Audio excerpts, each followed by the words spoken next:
Now, don't get me wrong. I like to make stuff. But after sipping on that peach bourbon, I feel like I'm under duress now. And I'm starting to hear these little whispers in my head. But it just turns out to be my wife, you know. She's fixed this, spilled that, and, you know. Then there's a knock at the door, okay?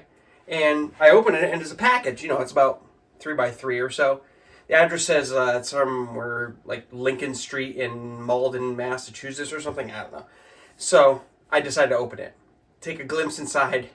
And inside is a stuffed Fisher's cat with a black tail. So I don't know what I'm going to do with it.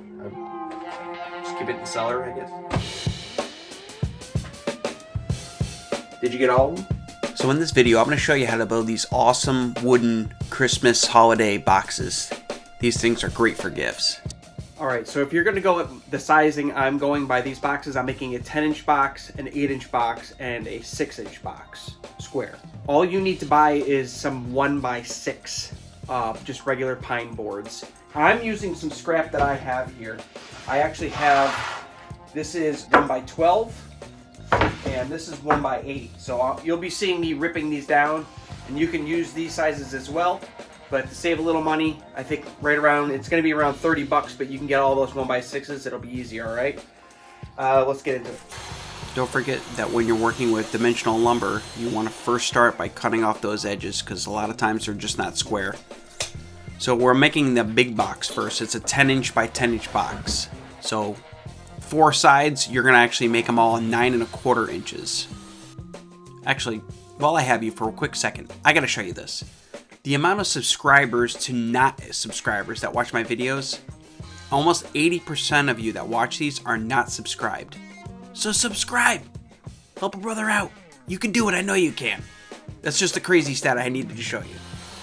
Alright, so the 4 sides that you're going to create are 9¼ each. Now they're going to overlap, and since it's 3/4 material, that 3/4 thickness will make up the last 3/4 to get you to 10 inches. You know what? Let me just put it on screen for you. So 4 at 9¼ and then your last piece will be 10 by 10. That will be the top. Alright, so I used the miter saw to get me the lengths I need. So for this first box, it's 9¼ there. Now I'm using the table saw to get the width 9¼ So now all of these are exactly 9¼ in length and width. Perfect square. So now I'm just moving it over a little bit because this is the top piece that I need exactly the 10 inches. So I got 10 inches on one side and now squaring it up 10 inches on that side. So that's the top. Now I'm just going to do a quick dry assembly to make sure everything's sized correctly.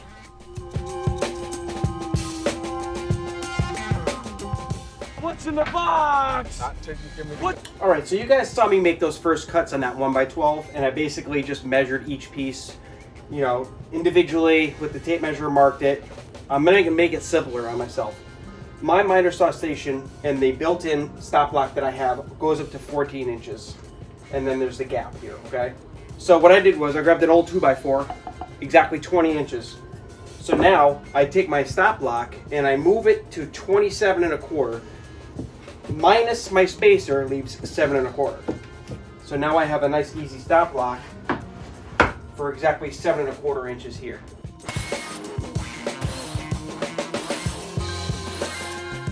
So here's another shot. I'm actually using the spacer on this one too. This is for the small box, so each side is going to be 5¼ inches square. And now I'm cutting a 6-inch for the top. So 6 inches here, and then it'll be 6 inches on the table saw.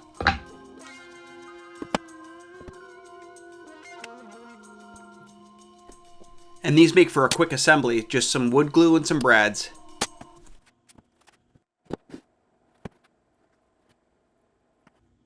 And so here's a close-up of how I'm assembling these boxes. Each side will have one overlap with the next side.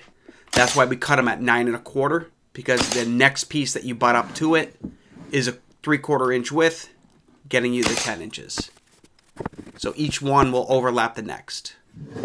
So a lot of times these boards will be cupped in a certain direction, so a lot of times the brad won't drive it all the way in, so I just throw on a quick clamp here and get that glue squeeze out, and then you're golden. Behave. Yeah. Yeah, baby. Yeah. Ow.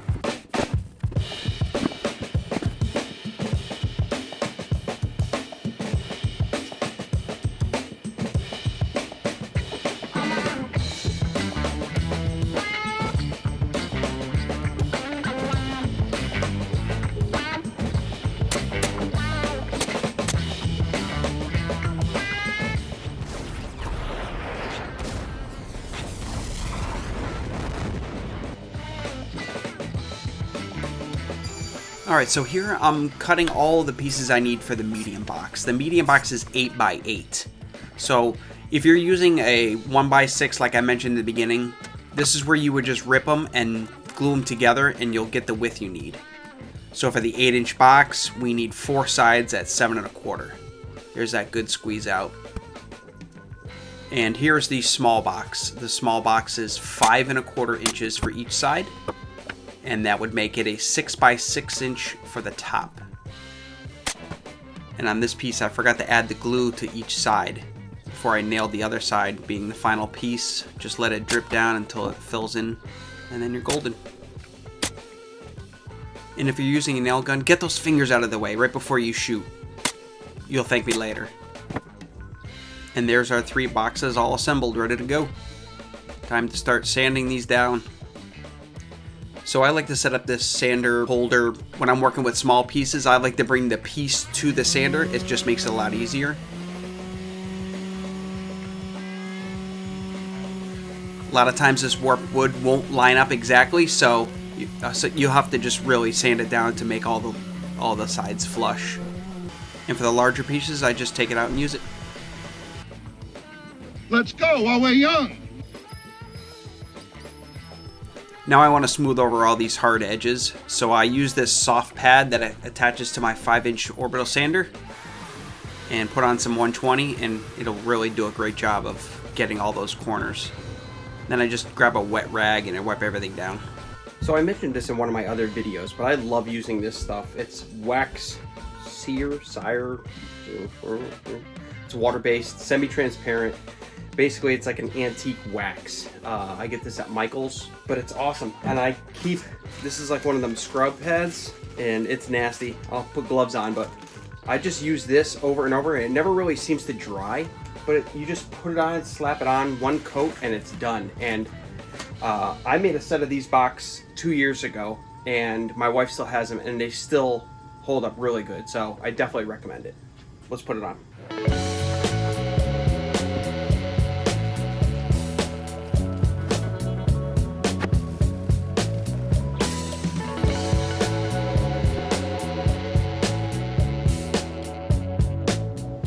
Next, we're going to add this bow to complete the look. So let me show you how I did it.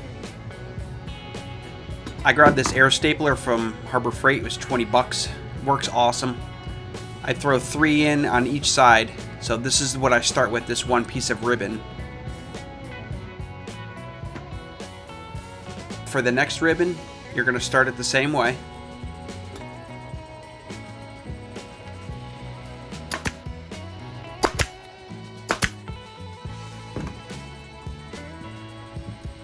Then you're going to keep it tight as you pull it all the way around. Once you get to the top, this is where we're going to start the bow. Go about halfway and make a fold. This is going to take us some practice. It's a little tricky to, especially if you got big fingers.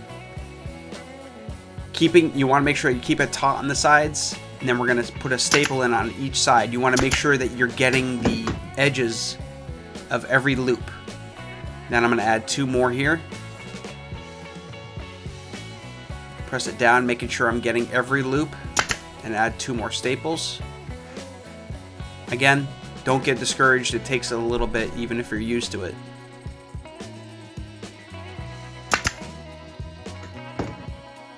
Now we're just going to start folding these back over and getting the shape that we want for each of these.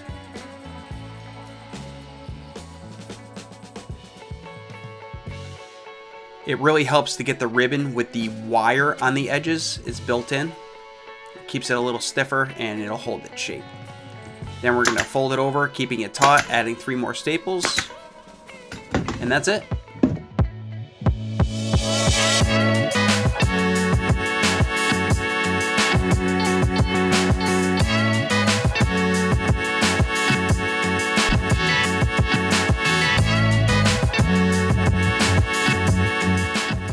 And that wraps it up for this build. I hope you guys enjoyed it. It's pretty quick, it's pretty simple. It's a lot of fun to build these. I've had pretty good success selling them locally around here. They make great gifts for the family. Let me know in the comments if you give them a shot. Love to hear from you. Like, subscribe, click the bell. Really trying to get this channel to grow, so I really appreciate your subscribe. And I'll see you in the next one. Thanks.